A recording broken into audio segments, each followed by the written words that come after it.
안녕하세요, 코리아그로입니다. 주말 농장에 심은 가지인데요. 이제 정식한 지 45일 정도 된 가지이고 초반 심자마자 3일 연속 비가 와서 생육이 썩 뛰어나지는 않은 상황입니다. 대신 두 일항의 가지가 큰 생육 차이를 보이고 있는데요. 두 일항 모두 주말 농장에서 포대태비와 일반 복합비료 그리고 토양살충제를 뿌려주셨고, 이때 한쪽은 이제 그냥 심었고요. 한쪽은 심을 때 바사코트를 파구 처리하였습니다. 지금 바사코트를 넣은 것을 보면 상대적으로 잎도 더 크고 색도 더 진한 것을 볼 수가 있고요. 그냥 심은 것은 잎도 작고 색도 연한 것을 볼 수 있습니다. 그리고 이제 바사코트를 넣은 것을 보면 당연히 바사코트를 넣었기 때문에 지금 추비 없이 재배하고 있고요. 그리고 바사코트를 넣지 않는 것을 보면 정식하고 25일경에 가지와 가지 사이에 NK 칼슘을 추비하였습니다. 그리고 이제 과를 보면 아직 수확하기에 좀 이른 감이 있죠. 좀 많이 작은 모습을 보이고 있고 수확하려면 좀 더 있어야 될 것 같고요. 지금 그리고 바사코트를 넣은 것을 보면 이미 수확 시기가 지나서 끝에 닿았죠. 그리고 전체적으로 보시면 가지가 상대적으로 더 크고 쭉 보시면 가지가 길쭉길쭉하게 뿌린 곳과 안 뿌린 곳의 가지 크기 차이가 지금 많이 나는 것을 볼 수가 있습니다. 그리고 이제 양분하고 수분의 이동 통로가 되는 대공 굵기를 한번 보겠습니다. 보시면 바사코트를 넣은 곳은 제 손가락하고 비교했을 때 손가락보다 조금 더 얇은 모습을 볼 수가 있죠.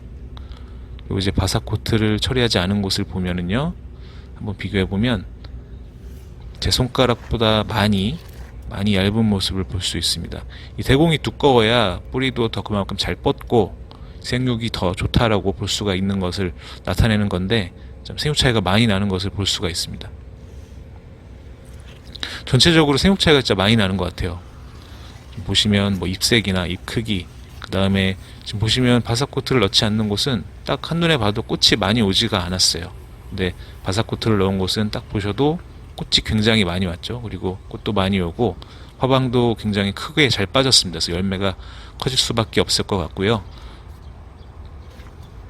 다시 한번 보면 이쪽은 꽃도 적게 폈고 화방도 좀 작은 것을 볼 수가 있습니다.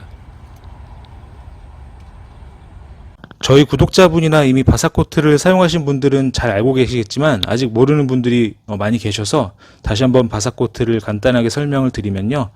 바사코트는 칼슘을 제외한 모든 필수 영양성분이 한 알갱이에 들어있는 코팅 완효성 비료입니다.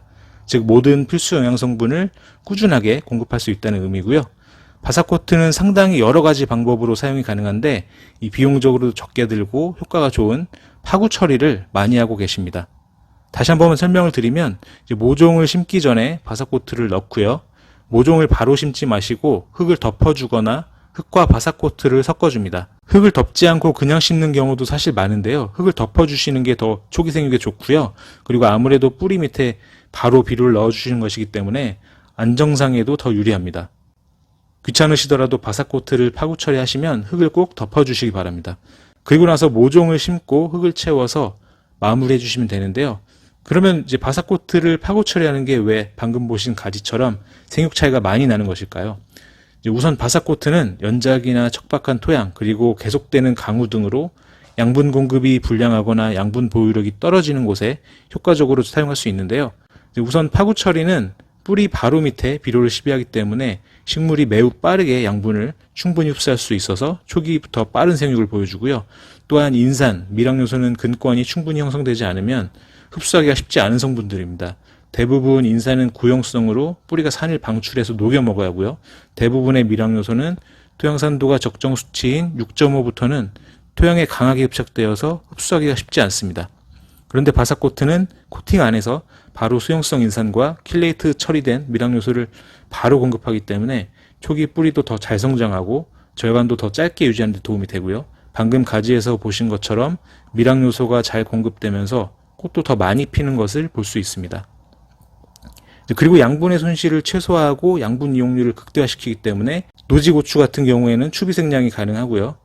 이제 가지의 경우도 추비를 생략하기는 어려울 수 있지만 추비 사용량이나 횟수를 많이 줄여줄 수 있습니다.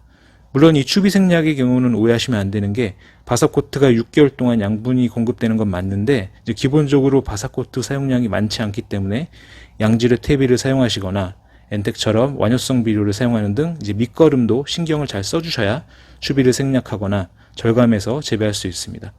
그 외에도 작물에 따라서 바사코트를 사용할 때 다양한 방법으로 적용할 수 있기 때문에 대표 전화로 전화를 주시거나 홈페이지 고객소통 공간을 통해서 문의하시면 되겠습니다.